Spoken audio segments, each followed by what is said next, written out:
આજે છોટા ભીમ કશું સમજી શક્યો નહીં, કેમ કે રાજ્યમાં તમામ લોકો કેમ દેખાતા નથી. થોડા સમય પછી રાજુ છોટા ભીમ પાસે આવે છે. તે કહે છે કે જાદુગર બધા લોકો માટે કંઈક કર્યું છે. હવે કોઈ ઘરની બહાર નીકળતું નથી. તેઓ બધા સૂઈ રહ્યા છે. આ સાંભળીને છોટા ભીમ કહે છે, આપણે સૌએ જાગવું જોઈએ. હું માનું છું. રાજુ કહે છે કે જાદુગરે પૈસાના લોભમાં આ બધું કર્યું છે. હું પણ વિચારું છું. જ્યારે તે જાદુગર બધા પર જાદુ કરી રહ્યો હતો, હું તે જગ્યાએથી જોઈ રહ્યો હતો. હવે કહે છે છોટા ભીમ, આ વાત આપણે રાજાને કહેવાની છે. તે પછી આપણે કંઈક કરી શકીએ. તે જાદુગરને પકડી શકે છે. રાજુ અને છોટા ભીમ બંને મહેલમાં જાય છે, પણ એ જગ્યાએ કોઈ રાજા નહોતો. અર્થ માનવામાં આવે છે.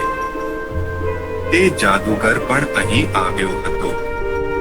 હવે છોટા ભીમે બધું જ ઝડપથી કરવું પડશે, કારણ કે તે જાદુગર દરેકને નુકસાન પહોંચાડી રહ્યો છે.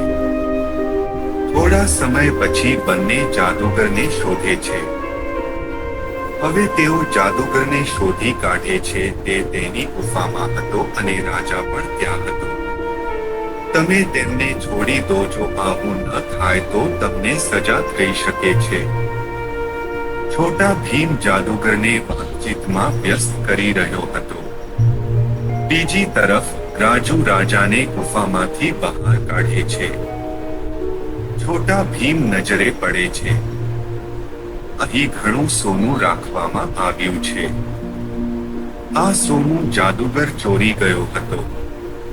બીજી તરફ જાદુગર કહે છે, તમે ખૂબ જ યુવાન છો, તેથી જ તમે કશું કરી શકતા નથી.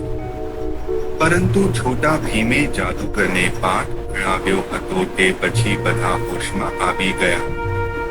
રાજા જાદુગરને સજા કરે છે. આ બધું છોટા ભીમ અને રાજુના કારણે થયું. તેમને ઇનામ આપવામાં આવે છે. છોટા ભીમ દરેકને મદદ કરે છે, કારણ કે મદદ કરવાથી આપણને બધાને ફાયદો થાય છે.